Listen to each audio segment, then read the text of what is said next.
আসসালামু আলাইকুম ওয়া রাহমাতুল্লাহি ওয়া বারাকাতুহু। শুরুতেই আমরা তাকবীর পড়ে নিই।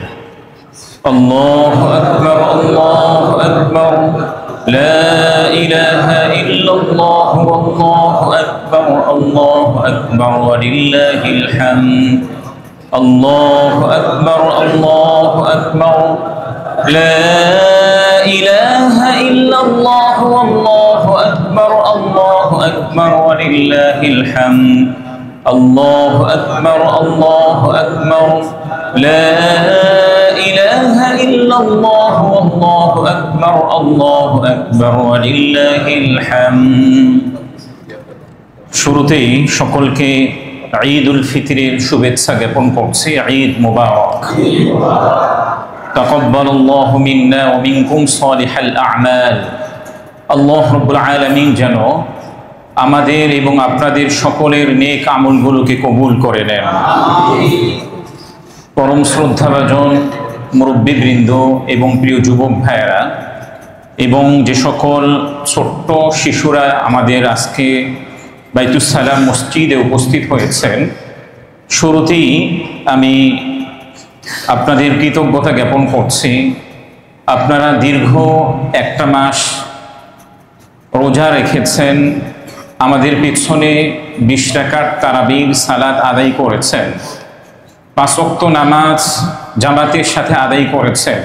রমাদান মাসে বিভিন্ন ধরনের কল্যাণমূলক কাজগুলি করেছেন।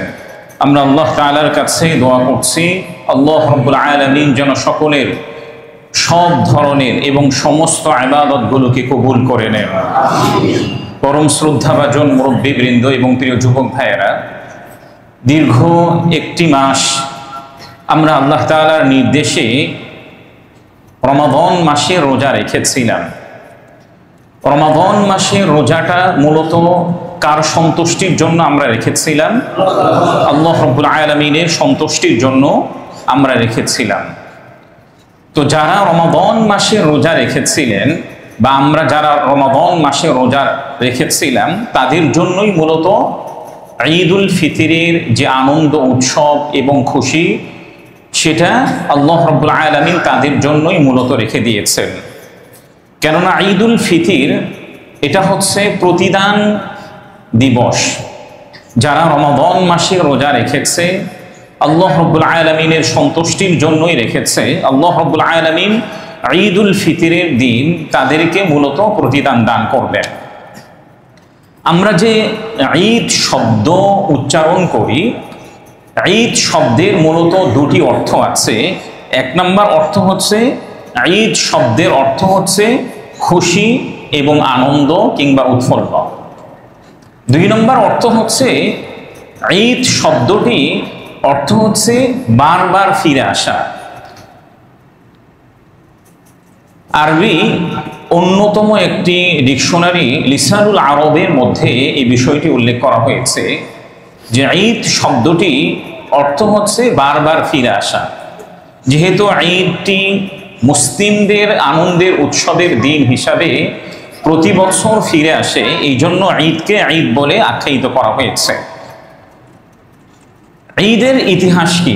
আপনারা কি কেউ বলতে পারবেন যে ঈদ কিংবা ঈদুল ফিতর এবং ঈদুল আযহা কত হিজরিতে শুরু হয়েছিল? কেউ বলতে পারবেন? মূলত ঈদুল ফিতর এবং ঈদুল আযহা নবীজি সাল্লাল্লাহু আলাইহি ওয়াসাল্লাম মক্কা থেকে মদিনাতে হিজরত করার পরে 2য় হিজরি থেকে ঈদুল ফিতর এবং ঈদুল আযহা শুরু হয়েছিল। এই বিষয়টি সুনানু আবি দাউদের 1134 নম্বর একটি হাদিসের মধ্যে উল্লেখ করা হয়েছে। হাদিসটি বর্ণনা করেছেন হযরত আনাস রাদিয়াল্লাহু তাআলা আনহু। তিনি বলেন, عن أنس رضي الله تعالى عنه قال قدم رسول الله صلى الله عليه وسلم المدينة ولهم يومان يلعبون فيهما فقال ما هذان اليومان قالوا كنا نلعب فيهما في الجاهلية قال رسول الله صلى الله عليه وسلم إن الله قد أبدلكم بهما خيرا منها يوم الأضحى ويوم الفطر হযরত আনাস রাদিয়াল্লাহু তাআলা আনহু থেকে বর্ণিত প্রিয় নবীজি সাল্লাল্লাহু আলাইহি ওয়াসাল্লাম যখন মক্কা থেকে মদিনায় হিজরত করে গিয়েছেন, মদিনায় হিজরত করার পরে তিনি দেখলেন মদিনাবাসীদের জন্য কিছু আনন্দ উৎসবের দিন ছিল। তখন নবীজি সাল্লাল্লাহু আলাইহি ওয়াসাল্লাম সাহাবাদেরকে জিজ্ঞাসা করলেন, হে আমার সাহাবায়ে কেরাম, তোমরা কিছু নির্দিষ্ট দিনে কেন আনন্দ উৎসব করো?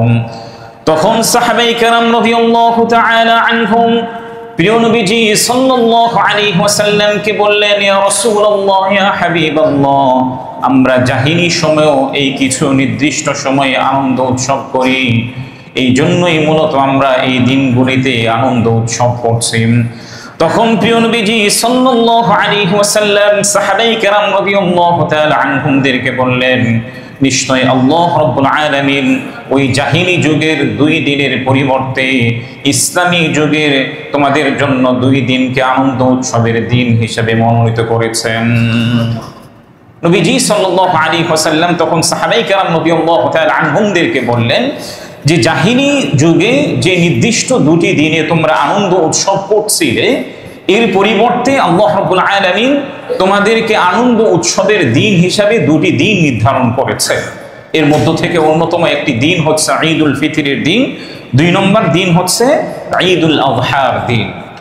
তাহলে সহিহ সুনানু আবি দাউদের 1134 নম্বর একটি হাদিসের মধ্যে স্পষ্টভাবে উল্লেখ করা হয়েছে যে মুসলিমদের জন্য মূলত কয়টি উৎসবের দিন? সবাইকে বলতে হবে, কয়টি উৎসবের দিন? 2টি উৎসবের দিন। আমাদের সমাজের মধ্যে কিছু ভাইয়েরা বলে থাকেন ঈদের চেয়েও নাকি আরো কিছু বড় দিন আছে। তাদের কথা মূলত সঠিক। ঈদের চেয়ে মুসলিমদের জন্য আনন্দ উৎসবের আর কোনো কি নেই, কোনো দিন নেই। 2 নম্বর হচ্ছে সহিহ বুখারীর 950 নম্বর একটি হাদিসের মধ্যে উল্লেখ করা হয়েছে, প্রিয় নবীজি সাল্লাল্লাহু আলাইহি ওয়াসাল্লাম বলেছেন, ইন্না লিকুল্লি কওমিন ঈদান ওয়া হাদা ঈদুনা।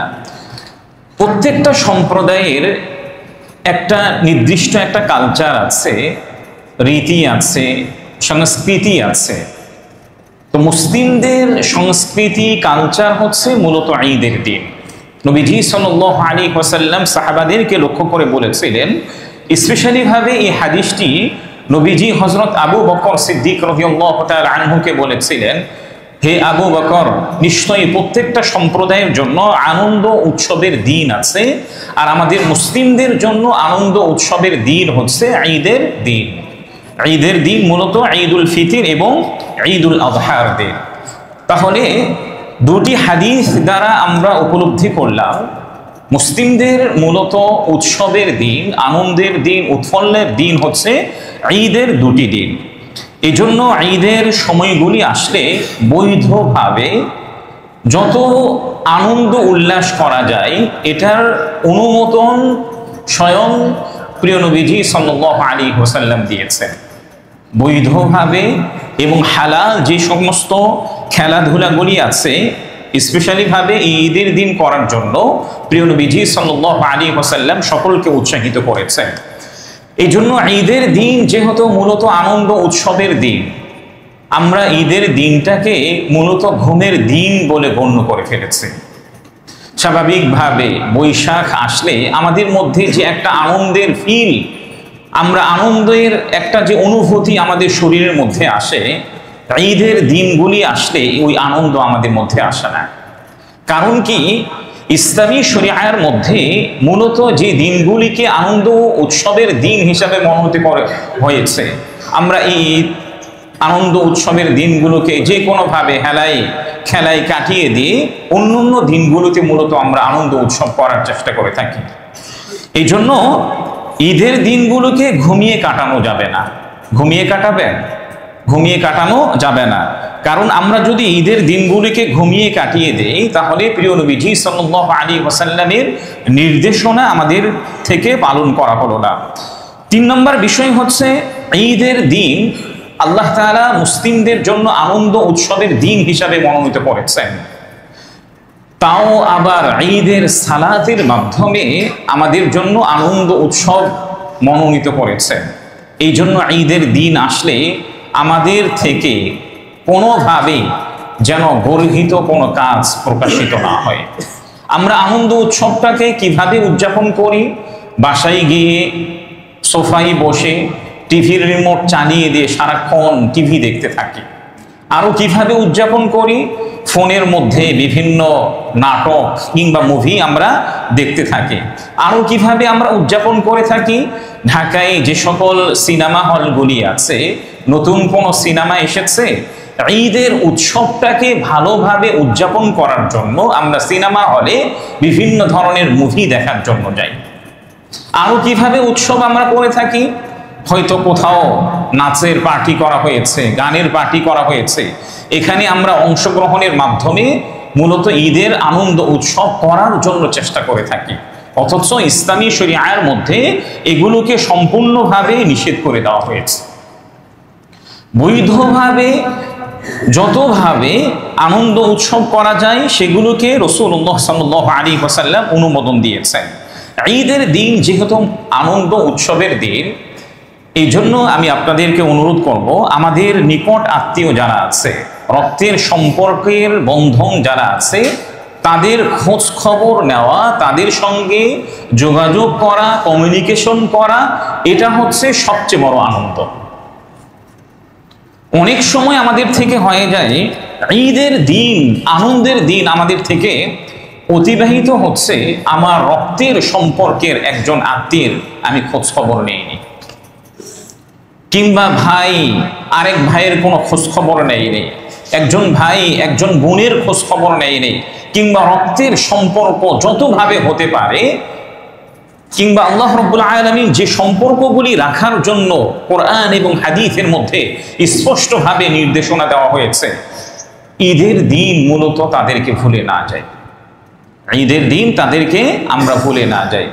ঈদের পূর্বে যদি তাদেরকে ফোন দেওয়ার সুযোগ নাও হয়ে থাকে, তাহলে ঈদের সালাত আদায় করেও কমপক্ষে 1 মিনিট হলেও তাদেরকে ফোন দিয়ে তাদের সাথে যোগাযোগ করার চেষ্টা করবো ইনশাআল্লাহ।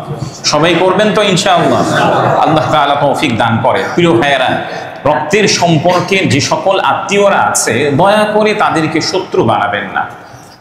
সবচেয়ে সম্পর্ক রক্ষার ক্ষেত্রে তাদেরকে সবচেয়ে বেশি প্রায়োরিটি দিবেন। সর্বাগ্রে প্রায়োরিটি কারা পাবে? রক্তের সম্পর্কের যে সকল আত্মীয়রা আছে তারা সবচেয়ে বেশি প্রায়োরিটি পাবে। আপনি মনে করছেন যে আমার রক্তের একজন আত্মীয়, সে তো আমার সাথে সম্পর্ক রাখতে চায় না। আমাদের সবার একটা কমন প্রশ্ন, আমাদের সবার কি একটা কমন প্রশ্ন, যে আমি আমার রক্তের সম্পর্কটাকে রাখতে চাই, কিন্তু সে তো আমার সাথে সম্পর্ক রাখতে চায় না, তাহলে আমি কেন আগ বাড়িয়ে তার সাথে সম্পর্ক জোড়ার চেষ্টা করব? প্রিয় ভাই, সে যদি একটা গুনাহ করে, আপনি কি ওই গুনাহ করবেন?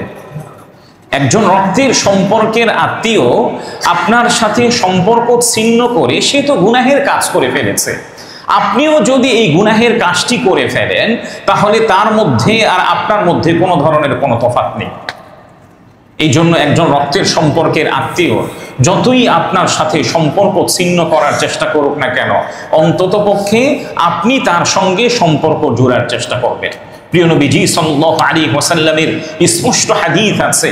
প্রিয় নবীজি সাল্লাল্লাহু আলাইহি ওয়াসাল্লাম বলেছেন, মান আহাব্বা আন ইউবসাতা লাহু ফি রিজকি আও ইনসাআ লাহু ফি আথারি ফালইয়াসিল রাহিমা।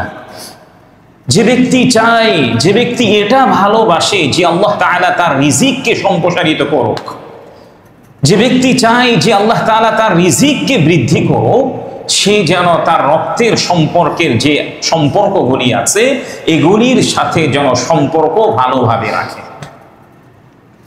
এই কথাটি কে বলেছে? প্রিয় নবীজি সাল্লাল্লাহু আলাইহি ওয়াসাল্লাম বলেছে।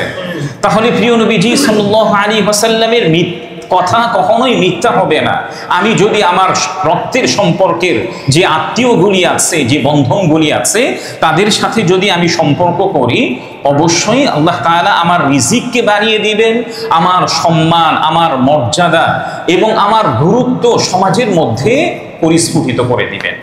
আর এটা তো আমি চাই যে সবাই আমাকে সম্মান করো, আমি চাই আমি কোটিপতি হই, আমি চাই আমি একজন শিল্পপতি হই।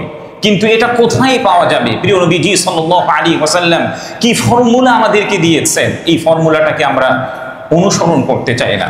এই জন্য আমি আপনাদের কাছে বিনীত অনুরোধ আবারও করছি, ঈদের সালাতে আসার পূর্বে যদি আপনি আপনার রক্তের যে সকল বন্ধনগুলি আছে এগুলির সাথে কথাও নাও বলেন, দয়া করে এখান থেকে ঈদের সালাত আদায় করে যাওয়ার পরে বাসায় গিয়ে অবশ্যই 1 মিনিট হলেও তাদের সঙ্গে কথা বলার ইনশাআল্লাহ চেষ্টা করবেন।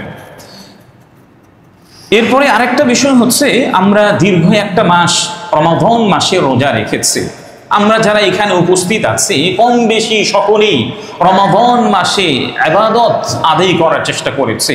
কেউ 5 ওয়াক্ত সালাত জামাতের সাথে আদায় করেছে, কেউ নফল সাদাকা বেশি করেছে, কেউ যাকাত আদায় করেছে, কিংবা আরো অন্যান্য কাজগুলি আমরা করার চেষ্টা করেছি। রমাদানের পরেও এর ধারাবাহিকতা, এর প্র্যাকটিসটা যেন কিছু হলেও আমাদের রাখা চাই। এই ব্যাপারে যদি আমি আপনাদের কাছে সহিহ বুখারীর 6465 নম্বর একটি হাদিস আপনাদের সম্মুখে উপস্থাপন করি। এই হাদিসটি বর্ণনা করেছেন রাসূলুল্লাহ সাল্লাল্লাহু আলাইহি ওয়াসাল্লামের প্রিয়তমা স্ত্রী আম্মা জান আয়েশা রাদিয়াল্লাহু তাআলা আনহা। তিনি বলেছেন, আনা আয়েশা রাদিয়াল্লাহু তাআলা আনহা قالت قال رسول الله صلى الله عليه وسلم أحب الأعمال إلى الله أدومها وإن قل।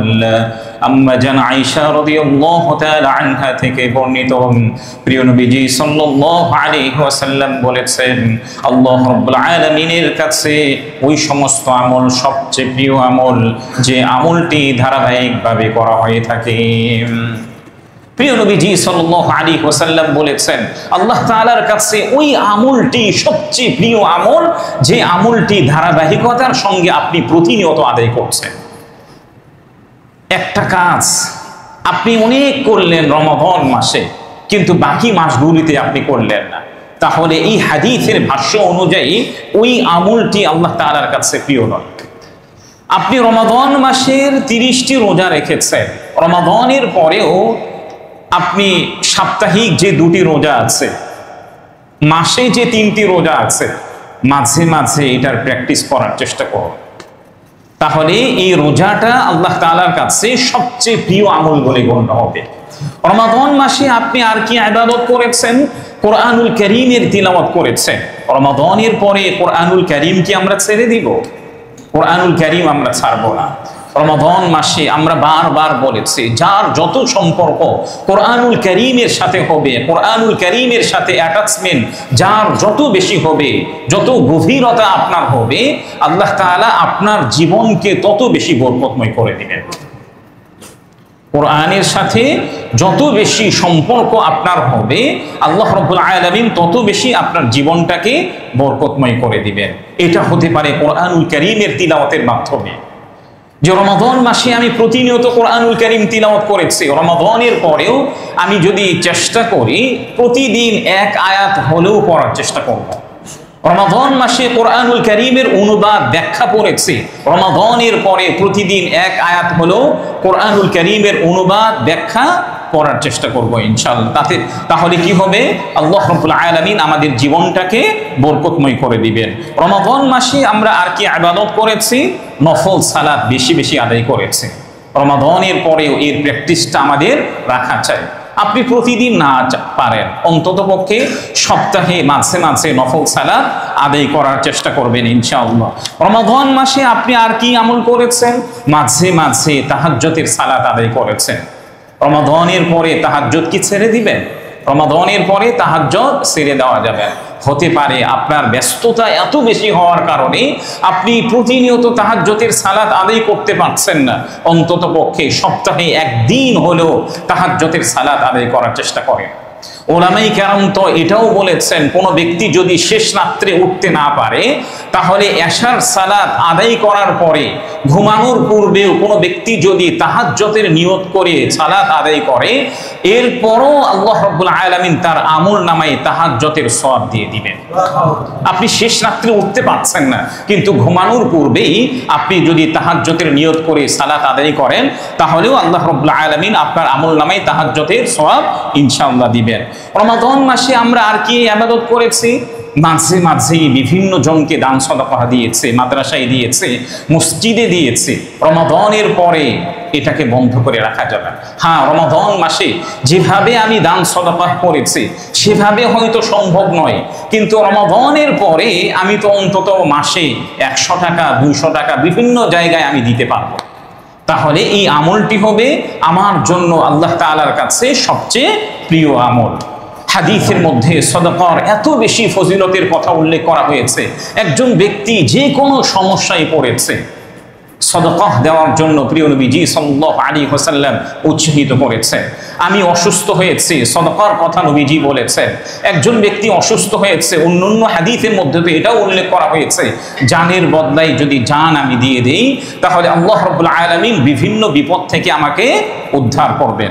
এই জন্য রমাদান মাসে যে ইবাদতগুলি আমরা করেছি, রমাদানের পরেও হয়তো সব আদায় করাটা সম্ভব হবে না।